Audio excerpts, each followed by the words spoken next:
सेवा। नाना जी, देशभक्ति क्या है? अजीत ने पूछा। इसका मतलब है गांधी जी और चाचा नेहरू की तरह जेल जाना, या भगत सिंह की तरह अपने देश के लिए मरना। उनकी बहन नैना ने समझाया। हाँ नैना, तुम सही कह रही हो, लेकिन इसका मतलब और भी बहुत कुछ है। देशभक्त होने के लिए मरने या जेल जाने की जरूरत नहीं है। कोई अपने देश के लिए अपने प्यार को कई छोटे तरीकों से दिखा सकता है। नाना जी ने कहा। कैसे? अपनी संस्कृति और अपने लोगों से प्यार करके। क्या आपको याद है अजीत, 26 तारीख को गणतंत्र दिवस परेड के बाद एक धुन बज रही थी? हाँ नाना जी। जैसे ही धुन शुरू हुई आप खड़े हो गए और अंत तक खड़े रहे। क्या आप जानते हैं कि धुन क्या थी? मुझे पता है नाना जी, नैना ने कहा। यह हमारा राष्ट्रगान था, जन गण मन। अच्छा, लेकिन क्या आप जानते हैं कि मैं क्यों उठकर खड़ा हुआ? नहीं नाना जी। क्यों? राष्ट्रगान के सम्मान के प्रतीक के रूप में। और दुर्भाग्य से ऐसा करने वाला मैं अकेला था। तुम्हारे पिता अखबार पढ़ते रहे और तुम्हारी मां फोन पर बातचीत करती रही। पहले सिनेमाघरों में फिल्म के अंत में राष्ट्रगान बजाया जाता था, लेकिन यह पता चला कि लोग हंसते, चिल्लाते और हॉल को बीच में ही छोड़ देते थे। इसके बाद सरकार ने राष्ट्रगान बजाने पर रोक लगाने का फैसला किया। मैंने आपको यह उदाहरण क्यों दिया? इसका कारण आपको यह समझाना है कि किसी व्यक्ति की देशभक्ति उसकी भाषा के प्रति उसके सम्मान, उसके राष्ट्रगान या ध्वज और सबसे बढ़कर अपने साथी देशवासियों के प्रति प्रेम जैसी साधारण रोजमर्रा की चीजों में परिलक्षित हो सकती है। नाना जी, मैं अभी भी नहीं समझी। मुझे लगा कि देशभक्ति अपने देश के लिए मरने या एक बड़ा बलिदान देने के बारे में है। हाँ नैना, तुम सही कह रही हो। ये बड़ी चीजों के बारे में है, लेकिन छोटे लोगों के बारे में भी। और याद रहे, देशभक्तों को पैदा करने वाला सिर्फ युद्ध का मैदान नहीं है। जीवन की जंग के मैदान में भी आपको कई शहीद मिल जाएंगे। ठीक है, मैं आपको एक कहानी सुनाता हूं जो आपको बेहतर ढंग से समझने में मदद करेगी। वाह नाना जी, मुझे ड्रैगन और डायनासोर के बारे में एक कहानी बताओ। अजीत चिल्लाया। नहीं अजीत, मैं आपको वास्तविक लोगों और उनकी वास्तविक समस्याओं के बारे में एक कहानी बताता हूं, लेकिन आज नहीं। इस रविवार को मैं आपको यहां से लगभग 100 किलोमीटर दूर एक छोटे से गांव में पिकनिक पर ले जाऊंगा। हम वहां दिन बिताएंगे और रात को लौटेंगे। रविवार को नाना जी, नैना और अजीत की पिकनिक यात्रा सुबह जल्दी शुरू हो गई। वे पहली ट्रेन से हिमापेट गांव पहुंचे। 2.5 घंटे बाद उन्होंने खुद को एक छोटे और धूल भरे रेलवे स्टेशन पर पाया। वे नीचे उतरे और बाहर निकले। सफेद धोती और कुर्ता पहने और एक बड़ी पगड़ी पहने हुए बड़े अच्छी तरह से तैयार व्यक्ति ने हाथ जोड़कर उनका स्वागत किया। वो उन्हें एक बैलगाड़ी तक ले गया और अजीत की खुशी के लिए बहुत कुछ खाने का गाड़ी में रख दिया। गाड़ी लगभग 1 घंटे तक चलती रही और अंत में वे गांव पहुंच गए। वे एक बड़े ईंट के घर के सामने उतरे।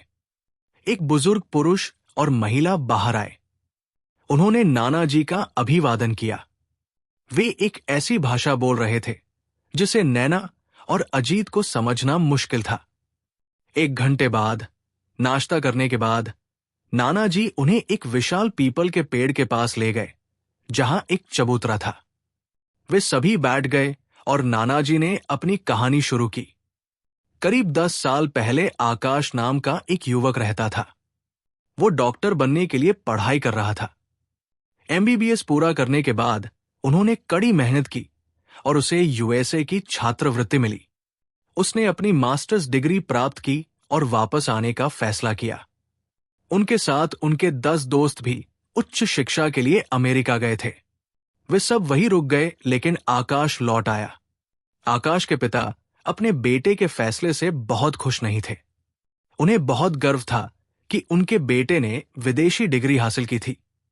वो चाहते थे कि उनका बेटा अमेरिका में बस जाए, खूब पैसा कमाए और अंत में अपने माता पिता और बहन को भी अमेरिका में बसने के लिए आमंत्रित करे। लेकिन आकाश अड़ा रहा। मेरे देश ने मुझे शिक्षित करने में लाखों रुपए खर्च किए हैं। मुझे ये कर्ज चुकाना है। यहाँ के लोगों की सेवा करके ही मैं ये कर सकता हूं। और इसके अलावा भारत और उसके गांवों को अच्छे डॉक्टरों की जरूरत है। आखिर क्या हुआ नाना जी? क्या आकाश वापस भारत आ गया? हाँ बच्चे, उसने यही किया। शुरुआत में उन्होंने शहर के एक सरकारी अस्पताल में काम किया। 1 साल बाद आसपास के गांवों में महामारी फैल गई। जब आकाश को इस बात का पता चला तो वो अपना बैग पैक करके कहीं चला गया। उसने अपने माता पिता को भी नहीं बताया। क्यों? अजीत ने पूछा। क्योंकि उन्होंने उसे रोक दिया होता, मूर्ख। मैंने पढ़ा है कि महामारी के दौरान कभी कभी मरीजों का इलाज करने वाले डॉक्टर भी मर जाते हैं। नैना ने कहा। हां, नैना सही कह रही है। वैसे भी 1 हफ्ते बाद आकाश के पिता को एक पोस्ट कार्ड मिला जिसमें कहा गया था कि वो मरीजों के इलाज में व्यस्त है और स्थिति बहुत गंभीर है। हालांकि आकाश ने अपनी जगह का जिक्र नहीं किया क्योंकि उसे डर था कि उसके पिता आ जाएंगे और उन्हें वापस ले जाने की कोशिश करेंगे।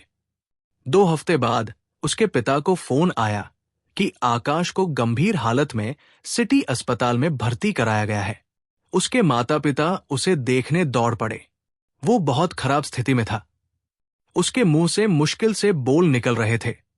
बेटा, तुम खुद को और हमें क्यों तकलीफ दे रहे हो? उसके पिता ने उससे पूछा, जबकि उसकी मां रोने लगी।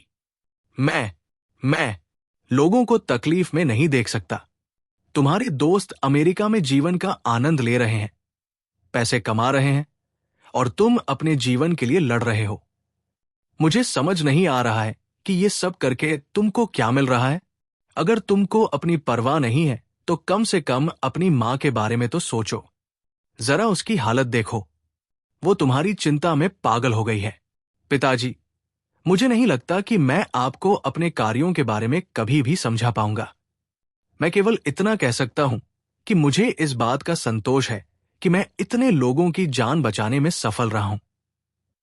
अगर मैंने आपको तकलीफ दी हो तो मुझे क्षमा करें, लेकिन कृपया ये समझने की कोशिश करें कि मैं अपने चारों ओर लोगों को मरते हुए नहीं देख सकता और नहीं इसके अलावा कुछ कर सकता हूं।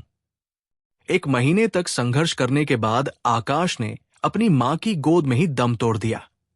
उनके दाह संस्कार में पूरा गांव था और एक भी आंख सूखी नहीं थी। ग्रामीणों ने आकाश को श्रद्धांजलि देने का फैसला किया। उन्होंने गांव में एक छोटा अस्पताल बनाने के लिए चंदा इकट्ठा करने के लिए एक अभियान शुरू किया। उन्होंने स्थानीय विधायक से संपर्क किया, जो ये सोचकर भारी दान देने के लिए सहमत हुए कि अस्पताल का नाम उनके नाम पर रखा जाएगा। हालांकि ग्रामीण अड़े रहे। उन्होंने पैसे एकत्रित किए, अस्पताल बनवाया और आकाश के माता पिता को उद्घाटन समारोह के लिए बुलाया।